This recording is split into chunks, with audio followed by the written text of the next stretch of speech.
It is late. You should be asleep. Your body knows it. Your eyes are tired, and the room is dark, and everything around you is still.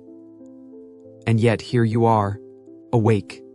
Mind going. Thoughts moving from one thing to the next before you can even finish one of them. You have probably been lying there for a while already. Maybe you fell asleep briefly and then woke up at 2 or 3 a.m. with that particular kind of wakefulness that feels nothing like the beginning of a day. Alert in all the wrong ways, tired in all the ways that don't help you sleep. This video is not going to fix your sleep tonight. I want to be honest about that. But I do want to talk about what is actually happening when your mind refuses to let you rest. Because understanding it is the first step towards something changing. So stay with me for a few minutes. You are not alone in this room. Here is what is actually going on when your mind keeps you awake. Your brain has a built-in threat detection system. It has been there since long before any of us existed. Its entire job is to keep you safe by making sure unresolved things do not get ignored. Danger, uncertainty, unfinished business.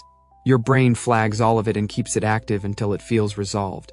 During the day, you have 1,000 things to keep that system occupied. Work, conversations, responsibilities, movement, noise.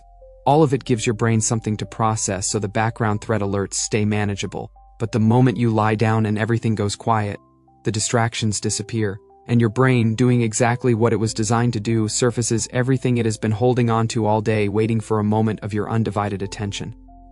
The conversation from Tuesday that still bothers you.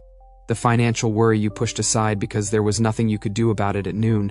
The relationship thing that has been sitting just below the surface for weeks. The bigger question about your life that you never quite have time to face. All of it comes forward, all at once, at midnight, when you are least equipped to deal with any of it. This is not your mind failing you. This is your mind doing its job too well. It has been keeping things safe for you all day. Now it wants to process them. The problem is that 3 a.m. is genuinely one of the worst times to process anything. The thoughts feel more catastrophic at night than they will in the morning. The problems feel more permanent. The fears feel more certain. That is not reality. That is the combination of exhaustion and darkness and isolation making everything heavier than it actually is. Knowing that does not always make it stop. But it is worth remembering when the 3M version of a problem starts to feel like the only version. Let me go a little deeper than just the mechanics though.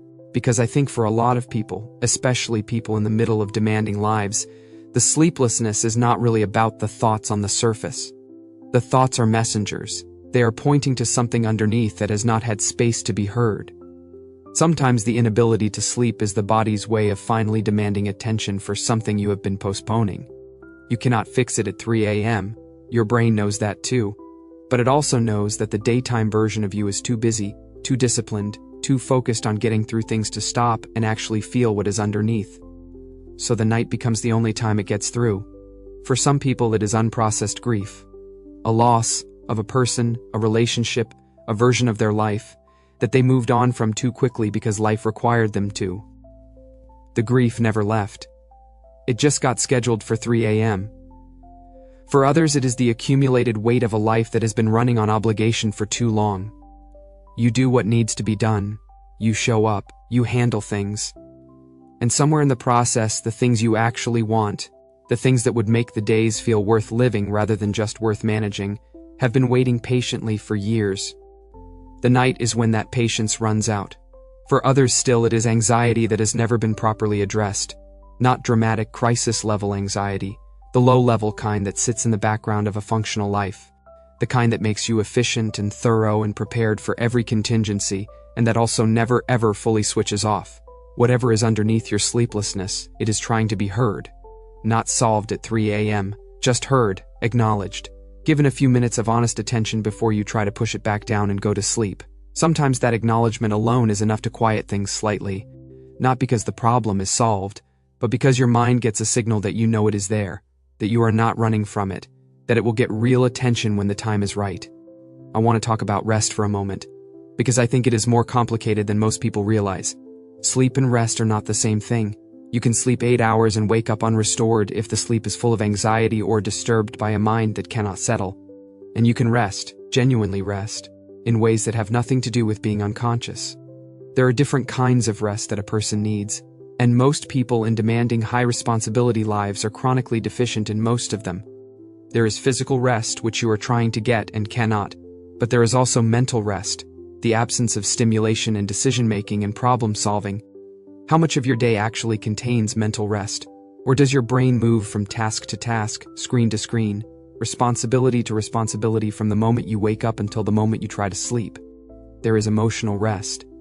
The ability to stop managing how you come across, stop monitoring others' needs, stop performing competence and capability, just be, without producing anything or being anything for anyone. How much of your life contains that? There is creative rest, the kind that comes from beauty, music, nature, art, anything that feeds something in you rather than asking something of you. When did you last have that? And there is what some people call soul rest, the sense that your life has meaning, that what you do matters, that you are connected to something larger than the daily obligations, that even in the hard seasons there is a thread of purpose running underneath it all. When the deeper kinds of rest are missing, the body compensates by trying to process everything at night. Your mind keeps you awake not to torture you, but because it has not been given another window to do what it needs to do. Sleep hygiene tips will not fix this. An earlier bedtime will not fix this. What fixes this, slowly over time, is building rest back into the waking hours so the night does not have to carry all of it. If you are watching this tonight and you cannot sleep, here are a few things that actually help. Not tips from a sleep article, things that work for people carrying real weight. First, stop fighting it. The harder you try to force sleep, the more awake you become. Your brain registers the effort as a sign that something important is happening and becomes more alert. If you are awake, let yourself be awake. Take the pressure off. Sleep is more likely to come when you stop chasing it. Second, give your mind something small and absorbing to focus on. Not your phone, not the news, not anything that will trigger more thought. Something slow and containing. The sound of rain. A podcast with a calm voice talking about something completely removed from your life. This video, if it is helping, something that occupies just enough of your attention that the racing thoughts lose their grip. Third, try talking to the thoughts rather than away from them. When something surfaces, a worry, a memory, a fear, instead of pushing it away, try saying to it quietly, "I hear you, I am not ignoring you. We will deal with you properly when it is time. Right now it is 3 a.m. and there is nothing to be done. You are safe to rest." That sounds strange, but your nervous system responds to internal reassurance the same way a frightened child responds to a calm adult. It needs to hear that someone is in charge and that things are okay enough to rest. And fourth, be gentle with yourself about tomorrow. A bad night does not ruin a day. You have gotten through days on very little sleep before. You will get through tomorrow too. The fear of what the sleeplessness will cost you is often worse than the sleeplessness itself. You are more resilient than 3 a.m. is telling you right now. Tonight apart, the longer fix for chronic sleeplessness in a life like yours is almost never about sleep directly. It is about giving your mind something during the day so it does not have to take everything at night. That means finding even small windows for the kinds of rest we talked about. 10 minutes of actual quiet. No screen, no input, just stillness, somewhere in your day. One conversation a week where you say something true about how you are actually doing. One thing that feeds you rather than asks something of you. It means addressing, not necessarily solving, just beginning to face the things your mind keeps returning to at night. Because they will keep returning until you do.